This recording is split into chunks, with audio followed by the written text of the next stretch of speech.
Hi, welcome to Rhonda Said. I'm Rhonda. I love saying things and I'm super glad to see you here today. I hope you're having a great day or day of your choice. And today's video is all about Beauties and the Beat. It's my turn to host, and if you're not familiar with Beauties and the Beat, it's a show that Jeannie from Unfiltered Fifties and I do, and we alternate weeks talking about bands that we love and the music that brought us joy.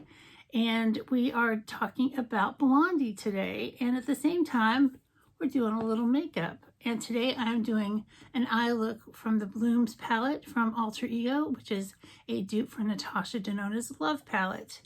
So we are talking about Blondie today, one of my all-time favorite bands, and I hope I do it justice. Blondie started as two people that met in the band The Stilettos, Chris Stein and Debbie Harry. It was a girls group, and they decided to leave the girls group and start their own band. At that time, Debbie was waitressing, and she was a Playboy bunny. Woo, hotsy totsy. You know, she's hot anyway, so I could totally see her being a Playboy bunny. And Chris was just an unemployed musician at that time. And so they started off with a band that they called Angel and the Snake. And that was a band that lasted for just a few shows, but it ended up evolving into what we now know as Blondie.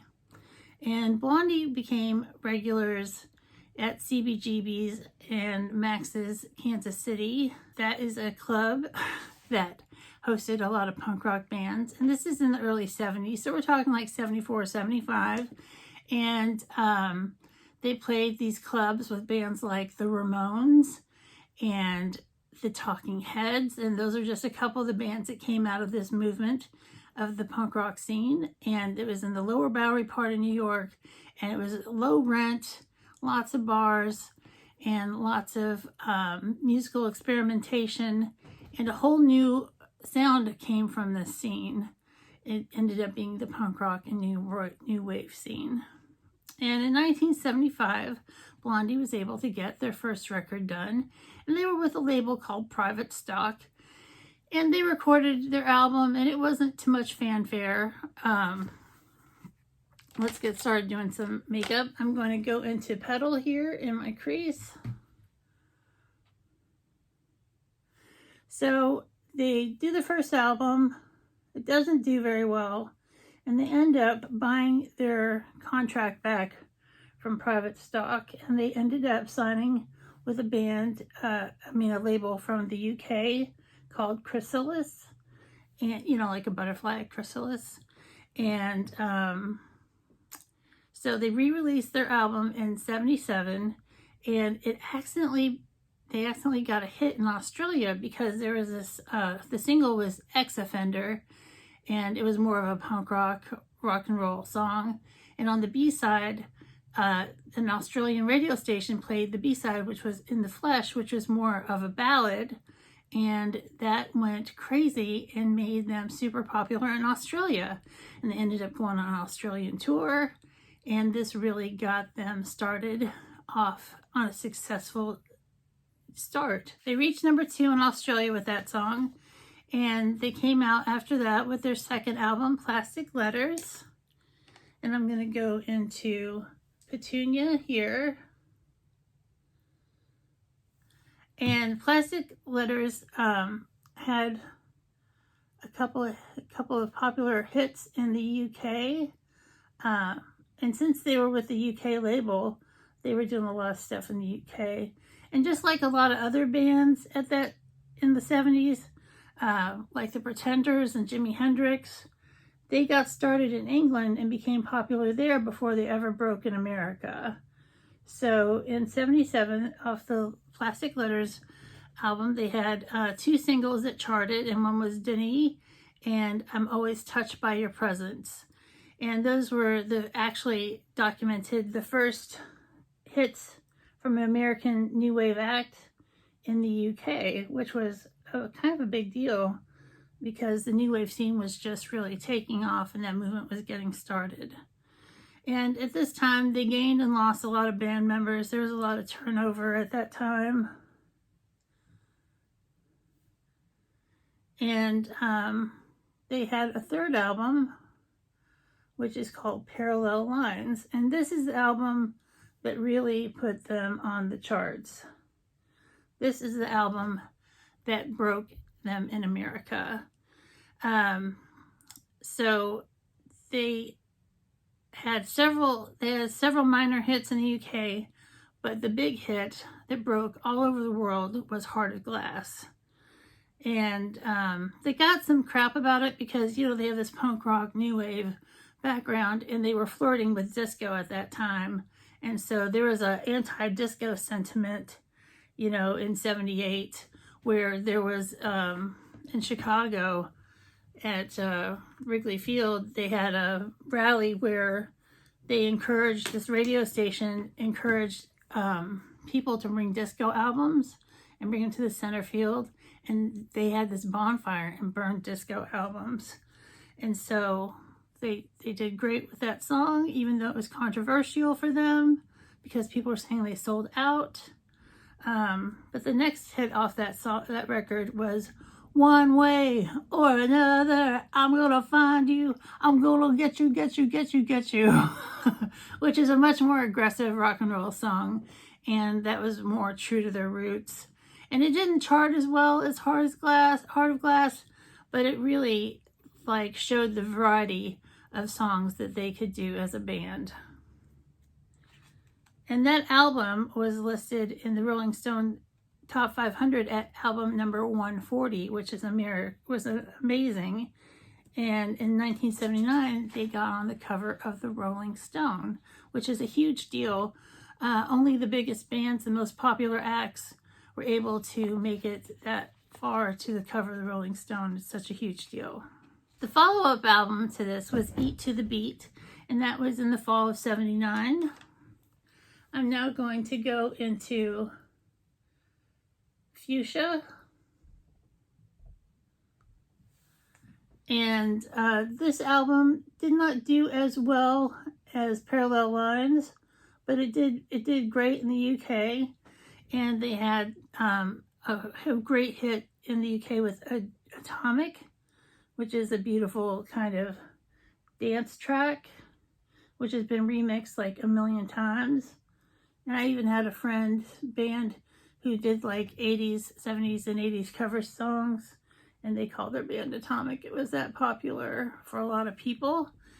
And they also had the song Dreaming, and that is actually one of my very favorite songs by Blondie, where they sing about dreaming is free. I would sing it for you, but I just cannot do Debbie Harry any justice when I try to sing her songs, especially when she gets into her falsetto, soprano kind of movement. The next single that they had was an even bigger hit than Heart of Glass. It was the song written for American Gigolo, which starred Richard Gere, and that was Call Me on the Line, You Can Call Me anytime, call me. And that was just a gangbuster song. That movie really pushed a lot of energy into the movie scene, and that song really was an anthem for that time. And that was in 1980 when that was happening. So everything was changing, you know, from disco to a whole new sound of music, and Call Me was there to help usher that in. The next album was Auto American, and that brought some other number one songs that you're really familiar with, and that is The Tide is High, But I'm Holding On, I'm Gonna Be Your Number One. I can't help but do some of the lines from the song while I'm talking about this, because these songs are just part of my growing up, and Blondie was, you know, such a presence, you know, and a force in music at that time. And there wasn't a lot of women who were glamorous and rocking at the same time. And the other song was Rapture. That was a hit off this album. And Rapture was the first number one song hit in America that featured any rapping. And she actually had, from the hip hop community, Fab Five Freddy, who was a DJ, and he was a rapper and he was a big part of that scene. So she really was paying homage to that scene and not ripping them off, because she actually brought that to the foreground and laid some groundwork for some, you know, knowledge and experience with that new art form of rapping. And this is around 1981. They took a break. They've been playing a long time. They've been touring. They've been having all these hits. They've been traveling the world. I'm going to go into Violet. And so they took a break. And the band was glad to take a break, you know, because they've been going through so much. And it's really a whirlwind of success from 78 to 81, where they really were hitting it big. So Harry did a solo album called Cuckoo, and she did well with that. And then she started doing some acting, and she was in a movie called Videodrome, and she was also in the movie Roadhouse. Not Roadhouse, Roadie. I keep calling it Roadhouse, but Roadie is about a bunch of roadies that, you know, support big bands and stuff. And Meatloaf was in it, and they had the band Blondie appeared in it and did a cover of Johnny Cash's Ring of Fire, and that was pretty cool. And you can still see that video on the MTV, no, on the YouTube. MTV, ShmemTV. And in 81, they had their first compilation album, which is called The Best of Blondie. And to tell you the truth, that was my first Blondie album that I had. I didn't have the other albums, you know, as a kid. I just heard them on the radio.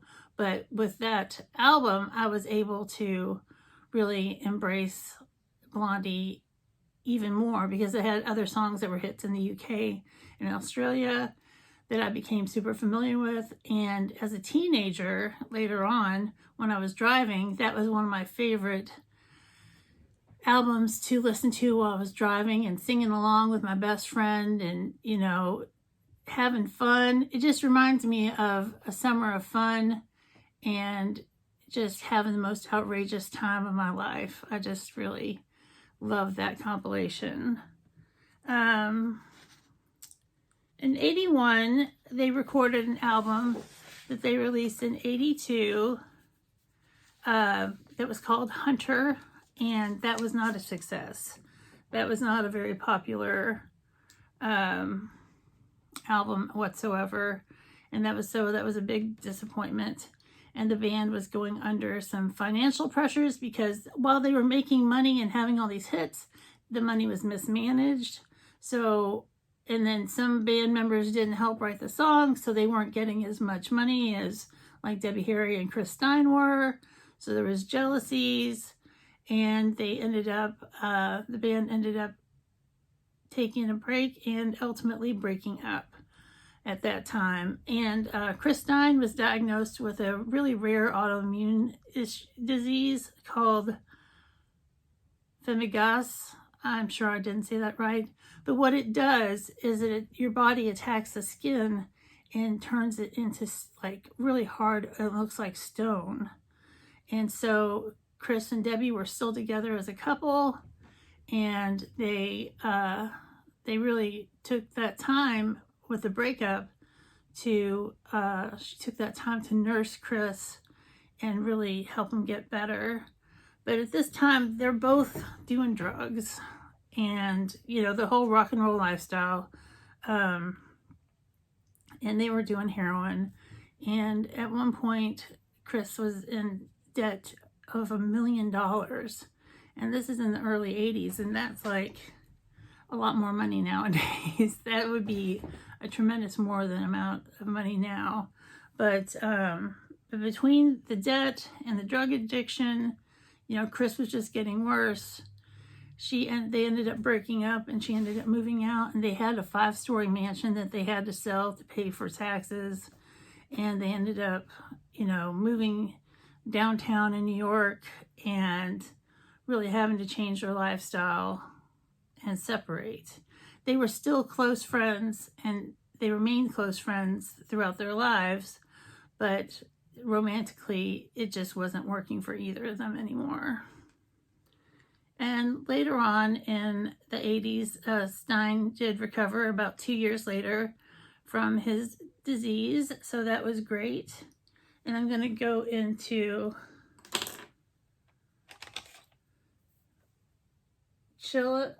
Calla and go here on the inner part of my eye.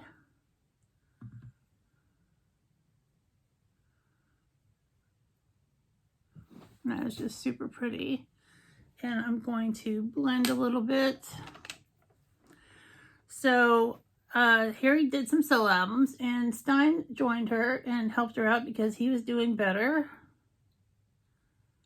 And they went okay. They weren't super successful, but they weren't flops either.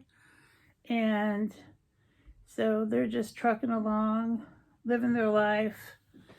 And that was in the mid 80s. And then later in the 80s, in the early 90s, there was a resurgence of attention to Blondie, and the new generation of people discovered their music and found how amazing they were, and it really made them relevant again. I'm going to go into Black Dahlia here. I use a different brush. So as a result of them becoming popular again in a retro kind of way, there was a lot more compilations and remixes released. I mean, they probably have just as many remix albums and compilation albums as they do regular studio albums. I mean, just an immense amount. And in 89 and 93, Debbie Harry did some more solo albums and just kind of kept things going, you know, musically. She never stopped. And she also was in the 1988 movie Hairspray. She was in that movie done by John Waters, which ended up being a big Broadway musical. And then it was another movie. And so she really had a great part in that.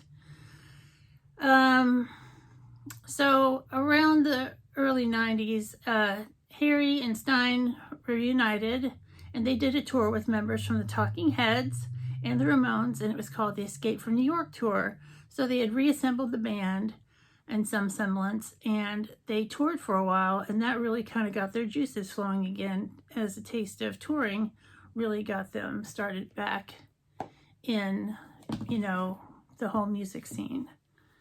And like I said, they were getting exposed to a new generation of music lovers. In 96, Harry and Stein reunited with the original members of Blondie, and they were able to do another tour. But two of the original members didn't want to be a part of it, and they actually sued to try to get the use of the name Blondie, but they failed in that lawsuit because, you know, Chris Stein and Debbie Harry were the, you know, hardcore originators of the band and the driving force behind it that kept the momentum, you know, throughout the decades.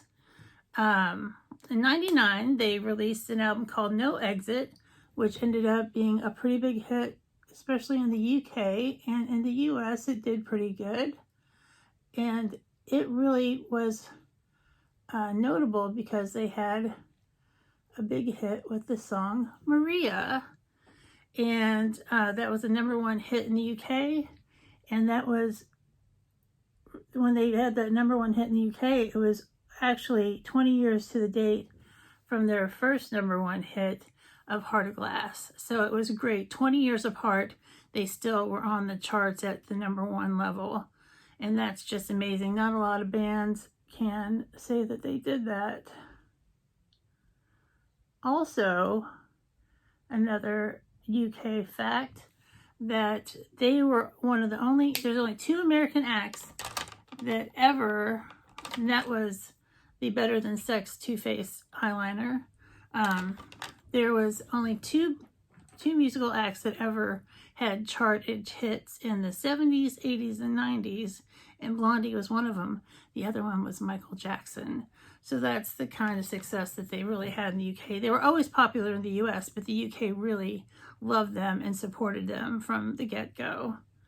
And in 2003, they had an album called The Curse of Blondie, and this is the Fetish Eyes mascara from Pat McGrath. And The Curse of Blondie was well titled because it failed. It was a curse. It did not do well at all anywhere in the world.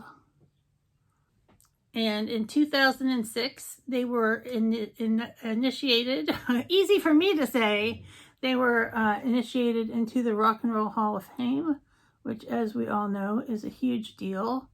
And as a result of that, they, played the show at the Rock and Roll Hall of Fame, as everyone does. And they really just enjoyed their success as reaching such a milestone in their career.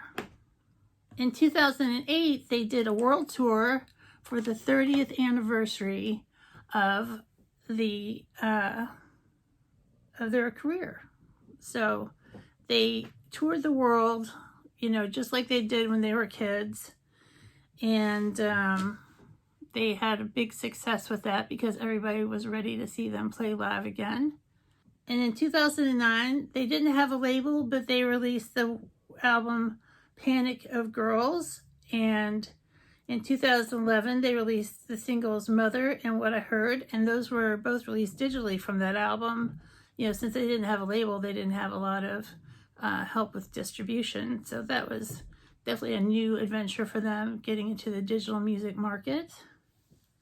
And they kept touring until 2013.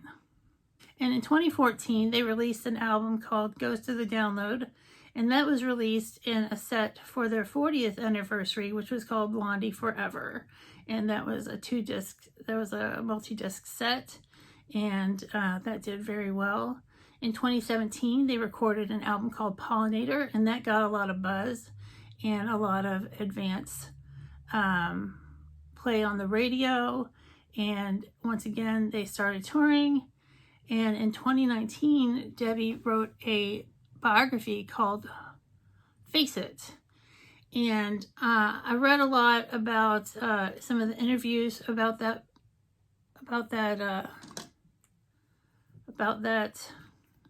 Now I'm going to use Maybelline Superstay Matte Ink in number 57, which is called, it's so small I can't see it, which is called Ruler.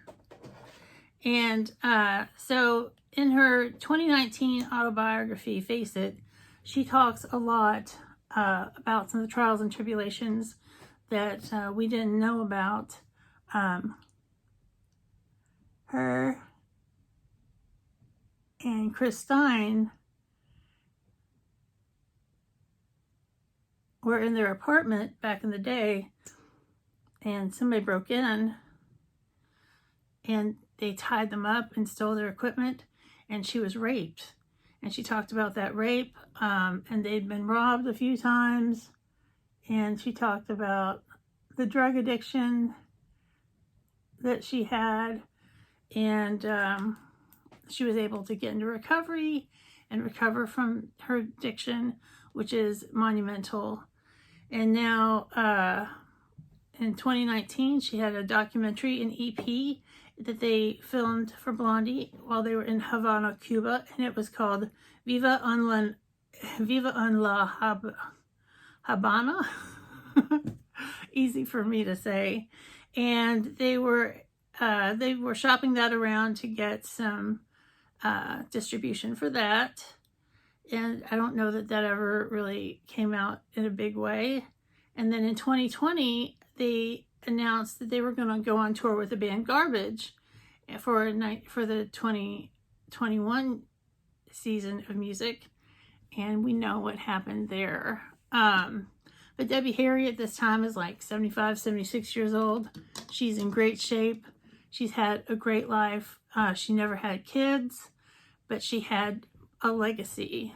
which a lot of women in rock, you know, just never have. And she had this partnership with Chris Stein, you know, for almost 50 years, which is just remarkable. And they're still close today. So that's just a little bit about the band Blondie, and I hope you learned a little bit with me. But Blondie really just embodied fun and, you know, just adventure, and you just never knew what they were going to do next. I hope you've had a great time with me here today. I hope that you come back and see us at Beauties and the Beat again. Next time is Jeannie's turn at Unfiltered 50, so be sure to tune in next Sunday at 7 p.m. and catch that. Have a great day or day of your choice, and we'll see you real soon.